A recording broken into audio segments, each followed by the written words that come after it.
The gods die. That is not a line from mythology as we usually imagine it. It is the literal, repeated claim of the oldest religious texts human beings ever wrote.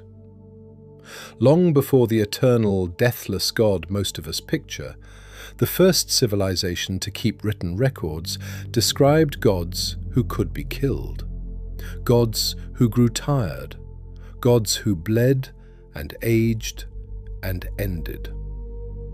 And in the spaces between those deaths, that same civilization recorded something stranger than any war among immortals. It recorded a handover. According to the Sumerians and the Mesopotamian peoples who inherited their beliefs, the beings who made and ruled the earth understood that their time was ending. And rather than simply vanish, they did something deliberate. They prepared a successor. They engineered the species that would inherit the world after them. That species was us. This is the record of a dying pantheon and the inheritance they left behind. It is assembled from the oldest documents we possess, the creation epic the Babylonians called the Enuma Elish, the flood account known as the Atrahasis, and the temple lists of Sumer that describe how power passed from heaven into human hands. Read separately, they are myths. Read together, they tell a single, unsettling story. The gods knew they were dying, and they chose us to take their place. To understand the handover, you first have to accept the part our modern picture of gods refuses to allow. In these texts, divinity is not the same as immortality. The beings at the center of this story are called the Anunnaki. The name means, roughly, the offspring of the sky. They were the high gods of Mesopotamia, the senior powers who divided the world among themselves, who sat in council and decided the fate of nations, who held authority over the heavens, the earth, and the great deep beneath it. In the great assembly they would gather, decree the destinies of all things, and set the course of the world. They were the closest thing that universe had to absolute power.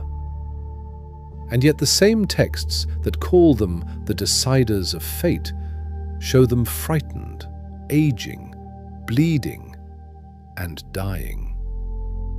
That contradiction, supreme authority housed inside a mortal frame, is the pressure that drives everything that follows. Because the very first thing that happens in the Mesopotamian story of creation is that a god is murdered by his own children.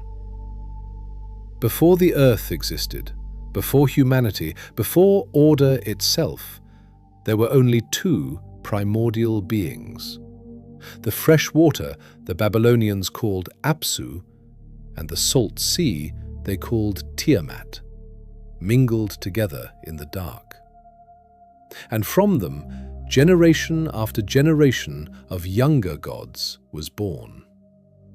Those younger gods were loud, restless, ambitious, and their noise so enraged Apsu, the oldest, that he resolved to destroy his own offspring, to wipe them out and return the universe to silence.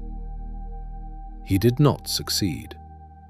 One of the younger gods learned of the plan and struck first. His name was Ea, also called Enki, the wisest among them. Ea cast a spell of deep sleep over Apsu, stripped him of his crown and his radiance, and killed him where he lay. He bound Apsu's servant, and he built his own dwelling directly on top of the dead god's body. The primordial father became a corpse at the bottom of creation, and the younger gods raised their homes upon him. And there is a detail in that killing worth holding on to. Apsu was not beaten in open war. He was put to sleep and executed by the cleverest of the young gods, the same Ea who would later design humanity itself. The mind that ended the first god is the mind that would build the creature meant to outlast them all. From the very beginning, the wisest of the Anunnaki is the one quietly arranging what comes next. That is how the cosmos begins in the oldest account we have. Not with a serene, all-powerful creator, but with a family of gods and a killing. In this universe, being a god does not mean you cannot die. It means you are powerful enough to be worth killing. And a being that can be killed is a being that can, eventually, run out of time. The Anunnaki were never planning for eternity. From the very beginning, they were a mortal kind of power. And mortal powers, sooner or later, are forced to think about what will come after them. About who will hold the world once their own hands can no longer close around it. That question, who inherits, is the quiet engine running beneath every myth the Sumerians left us. And they answered it in clay more clearly than any civilization since. The death of Apsu was only the beginning. His killing did not end the conflict, it began a war. Tiamat, the great salt sea, rose to avenge the murder of her consort, and she did not come alone. She birthed an army of monsters, serpents, dragons, scorpion men, storm demons, 11 kinds of horror in all. She filled their bodies with venom in place of blood, and clothed them in such terror that whoever looked upon them would collapse from fear. And at their head she set a god named Kingu, to whom she gave supreme command and the Tablet of Destinies, the single object that conferred the authority to rule the cosmos itself. Against her, the younger gods were terrified. One after another, their champions went out to face Tiamat and came back broken, unwilling to fight. The entire divine order stood on the edge of collapse, and it was saved only by a bargain. A young god named Marduk agreed to face her, but only if the assembled gods would make him their king and grant him authority over all of them forever. Desperate, they agreed. What follows is one of the most violent passages in all of ancient literature. Marduk met Tiamat in single combat, caught her in a great net, drove a storm wind into her open mouth so that she could not close it, and loosed an arrow that split her from within. Then he cut her vast body in two, and from the halves he built the world, the sky from one part, the earth from the other. The universe you are living in this account, is constructed out of the corpse of a murdered god. And Marduk tore the Tablet of Destinies from the breast of the defeated Kingu and fastened it to his own. The authority to command all creation, taken by force from one god and worn by another. And the killing was still not finished. Kingu, the commander Tiamat had raised up, was captured and condemned. The gods executed him. They severed his arteries, and from his blood they mixed the material that would become the first human beings. Sit with that, because it is the hinge of the entire story. We were not made from clay alone. According to the Enuma Elish, humanity was made from clay mixed with the blood of an executed god. In the Atrahasis, that god is even named. He is called We'ila, and the text notes one specific thing about him. He was a god who possessed Timu, intelligence, the reasoning mind. When he was slain and stirred into the clay, humanity received not only his blood, but his intellect. We were built, from the first, to carry a dead god's capacity to think. Think about how deliberate that is. They did not reach for the blood of a beast or the lowest thing within reach. They took a god, a being who could reason, and built his reasoning into the new creature on purpose. If you are merely making a work animal, you do not need it to think. You give a creature a mind only when you intend it, one day, to do more than dig. The intelligence was not an accident of the recipe, it was a specification. This is the pattern that runs through every layer of the record. Gods are born and gods are slain. Apsu, Tiamat, Kingu, Wei-Ila. Divinity, in the oldest theology on earth, is not a fortress against death. It is simply a higher and far more dangerous kind of life. The Anunnaki understood this better than anyone because they had done the killing themselves. They had watched their own parents and their own rivals bleed. They knew, in a way no later religion would ever allow its gods to know, that they too could end. Every generation of gods in these texts is haunted by the one before it. The killers become the killed. The rulers become the corpses their successors build their houses upon. It is a lineage written in blood, and each link in the chain knows exactly how the last one ended. And a being that knows it can end is a being that begins, quietly, to plan. Before we follow that plan, one thing to say plainly. This record is one of many we are recovering, and we release each of them here, one file at a time. If you want to be here when the next one opens, subscribe now. The archive stays open only to those who choose to follow it. It costs you nothing, and it is the only way to see how this ends. Now, to the plan itself. Because the Anunnaki did not build humanity out of affection or loneliness or idle curiosity, they built us to solve a problem that was slowly grinding them down. One that threatened the divine order more completely than Tiamat's monsters ever had. Here is the situation the gods found themselves in, according to the Atrahasis, a text older than the Book of Genesis and one of the most important documents in the history of religion. Before humanity existed, the work of the world was done by the gods themselves, and there were two ranks of them.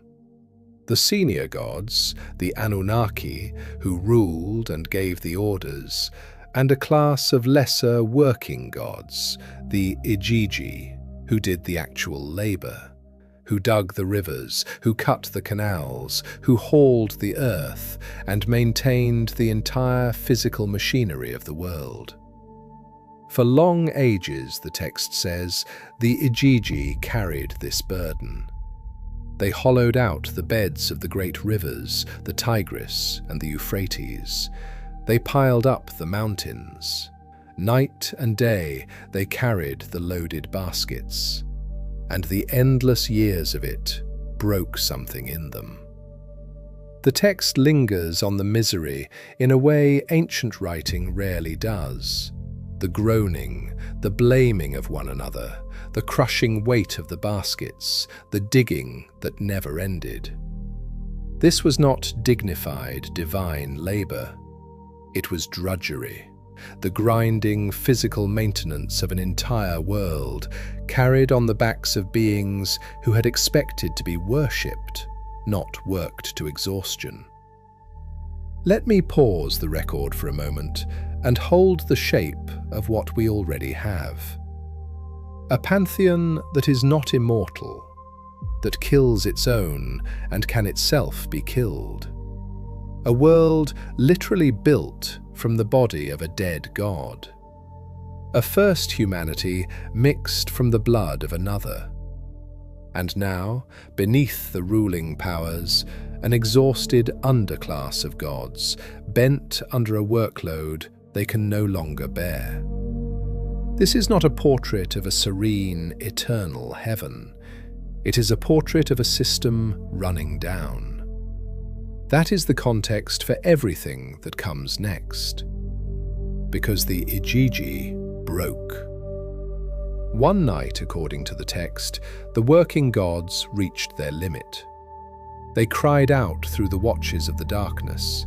They set fire to their tools, and they marched on the house of Enlil, the chief of the Anunnaki, surrounding it in open revolt, refusing, finally refusing, to carry the labor of the world for even one more day. It is, remarkably, the oldest recorded strike in human literature. A labor uprising staged by gods against their own rulers. Enlil's own vizier barred the gate. The most powerful god in the working world was roused from sleep, looked out at a mob of his own workers, and was afraid. His face went pale. He did not know what to do. And so the Anunnaki faced the choice that every dying power eventually faces. They could crush the rebellion by force, or they could replace the workforce entirely. They chose to replace it. It was Enki, the wise one, who offered the way out. "Let a new creature be made," he said, "to bear the yoke the gods can no longer carry. And let the mother goddess form it." So a god was chosen and slain, and his flesh and his blood were mixed with clay. And from that mixture, the mother goddess, Nintu, pinched off 14 pieces and shaped the first human beings, 7 male and 7 female.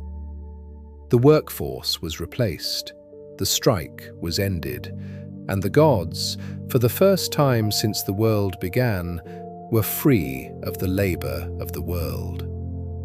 There is one detail in that design that reveals everything about the gods' intentions.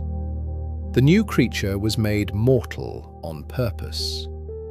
The Igigi had been able to rebel precisely because they were gods, undying, and therefore impossible to fully control. So the replacement was built to die. A limited lifespan meant no single human could ever gather the strength across enough years to storm the house of the gods the way the Igigi had. Death was not a flaw in the design, it was the safety mechanism. The gods built their successor with a fuse already burning, and that single decision is the reason you have a lifespan at all. And notice what the gods themselves became in that same moment. Free of the labor of the world. For the first time in the history of that universe, they had nothing left to do. And a power with nothing left to do is a power that has already begun to fade from the world it once ran. That is the part of the story that matters most, because it is almost always misread.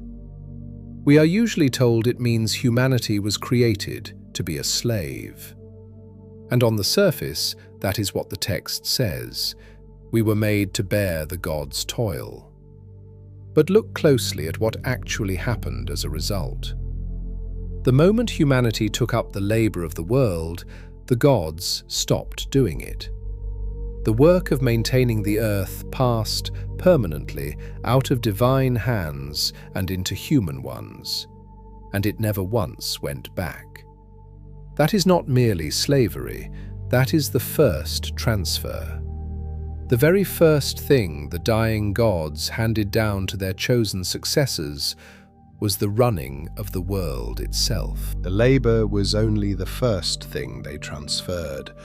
Once the pattern began, it did not stop. The Sumerians believed that civilization itself was not invented by human beings. It was given to them, handed down from the gods, already complete, in the form of a set of divine decrees they called the Meh. The Meh were not objects exactly, they were the underlying blueprints of an ordered world. Kingship, law, the crafts, writing, music, the rites of worship, the very idea of a city. Everything that separates a civilization from a wilderness. And in the Sumerian account, every one of these was a possession of the gods that was, piece by piece, moved into human keeping. The Sumerians even preserved a story about how the mare moved. In one of their oldest tales, the goddess Inanna travels to the house of Enki, the keeper of the divine decrees. And there, across a long night of drinking, Enki hands them over to her, one after another. All of them, the entire operating code of civilization. And she carries them away to her own city. When Enki wakes and tries to take them back, it is already too late. They are gone, out into the world of human cities. The story is remembered as a theft, but read it again and it is something else entirely. The decrees of civilization leaving the hands of the gods, entering the human world, and never returning. Think about what that means as a sequence. First, the gods hand us the labor of the world. Then they hand us the institutions to organize it: law, kingship, craft, writing. One by one, the machinery of civilization is carried out of the divine world and installed in the human one. This is not a god teaching a favored pet a few tricks. This is an estate being signed over to an heir, and an estate is only ever signed over to someone the owner has already decided will inherit it. The Sumerians even recorded the moment authority itself came down. Their king list, the record of the rulers who governed the earth from the beginning, opens with a single extraordinary line. When kingship first descended from heaven, it descended to the city of Eridu. Kingship, the right to rule. It did not rise up from among human beings. It was lowered down from the gods, like a crown set upon the head of a successor. And the same list records what became of that kingship. Before the flood, it rested in a handful of divine-touched cities. After the flood, it spread, city after city, dynasty after dynasty, entirely human now. The gods no longer named as present, only the kings. Across that single break, the record of authority on earth becomes a purely human record. The gods write themselves out of their own history, line by line, and hand the pen to us. And then the givers began to leave. This is the part that has always been read as abandonment, and it is the part I want you to see differently. The Mesopotamians described a slow withdrawal of the gods from the world. In the oldest ages, the divine and the human were tangled together. Gods walked in the cities, spoke to kings, stood close enough to touch. And then, gradually, that closeness ended. The gods pulled back into their heavens. The direct voice fell silent. The age of gods among men became the age of men alone. We tend to read that as the gods deserting us, but look at the order of events. They handed us the labor, they handed us the institutions, they handed us kingship, knowledge, the decrees of civilization, and the earth itself. And only then did they withdraw. That is not the sequence of abandonment, that is the sequence of inheritance. A dying power does not transfer everything it owns to a successor and then withdraw by accident. It does it in a deliberate order. First the estate, then the exit. It is the oldest inheritance procedure that exists, and the gods followed it exactly. You do not scatter your possessions to a creature you intend to keep as a slave. You do not lower your own crown onto its head. You do that for one reason only, because you have already chosen it to come after you. Before the final piece of this, the piece that explains why it had to be us and no other creature, I'll say one thing directly. If this record has held you this far, subscribe before you go on. What the last part contains changes the way you see your own species, and you will want to be here when the files that follow it open. Do it now and stay with the archive, because there is one detail we have not yet returned to, one detail that turns this from a story about gods leaving into a story about what we actually are. We were made from the blood of one of them. Return to the moment of our creation, to the slain God and the blood mixed into the clay. Every other transfer in this record, the labor, the institutions, the crown, the earth, was external. Things handed over, possessions moved from one owner to another. But the first transfer, the one that came before all the others, was not external at all. It was substance. When the gods built humanity, they did not simply assign us their work. They put a piece of themselves inside us. The blood of a god, worked into the clay, made permanent, carried forward into every human being who has ever lived. And remember, what was mixed in was not only blood. The god chosen for the making was chosen because he possessed Timu, intelligence, the reasoning mind. What the gods poured into the clay was their own capacity to think, to plan, to know. They did not merely give us their substance, they gave us their minds. That is what makes us the successors and not merely the servants. A servant is a different kind of creature that labors for its masters. An heir is made of the same material as the one who came before. And according to the oldest texts on earth, humanity was deliberately constructed to contain the divine, mixed in at the foundation, inseparable from the human, so that when the gods themselves were gone, something of them would remain, alive, continuing, walking the earth in a new and lasting form. Look at the whole shape of it now, assembled into one. A pantheon that could die and knew it, that had killed its own kind and been killed in turn. A workforce that collapsed, forcing the creation of a replacement. A new species, mixed from clay and the blood and the mind of a slain god, built to be mortal, but to carry the divine substance onward. Then the handover, the labor, the institutions, the knowledge, the crown, the world. And finally, the withdrawal, the makers stepping back, leaving the estate in the hands of the creature they had built to hold it. That is not the story of gods who abandoned humanity. It is the story of a dying power executing its will.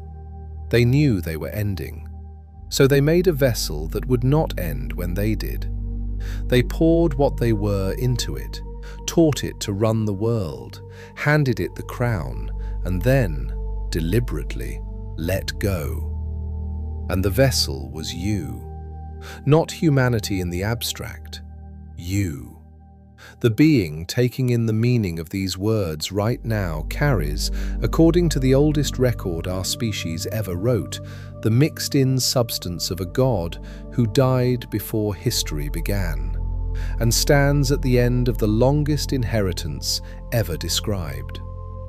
Look at what the air has done with it. We took up the labor of the world and reshaped its rivers and its coasts. We took the knowledge and split the atom and read the code of life itself. We took the reach for the heavens the gods withdrew into and built machines that leave the earth entirely. Everything the Anunnaki set down, we picked up and carried further than they ever did. That is not the behavior of a servant. It is the behavior of an heir growing into an estate. And an estate does not shrink to fit the servant. It waits for the heir to grow large enough to fill it. Everything we are still reaching for, to end death, to leave the earth, to hold the code of life in our hands and rewrite it, is not rebellion against the gods. It is the inheritance being claimed. We are doing exactly what a successor does. We are slowly becoming what the ones before us could no longer be. The Sumerians did not write down a story about gods who ruled forever. Forever was never available to them. They wrote down something far stranger and far more human. An account of powerful beings who understood they were running out of time and who chose, deliberately, what would come after them. They looked at the creature they had made from clay and a dead god's blood, and they decided it would carry everything they were into a future they themselves would never live to see. They could not stop their own ending. No power in those texts ever can. But they could decide what that ending would leave behind. And what they chose to leave behind was you, a mortal creature carrying an immortal inheritance, standing in a world the gods no longer walk, holding in your hands everything they could not keep. They chose us to replace them. And then, as every dying generation before and since has done, they stepped back and left the world to their children. The file remains open, and you are still the one holding it.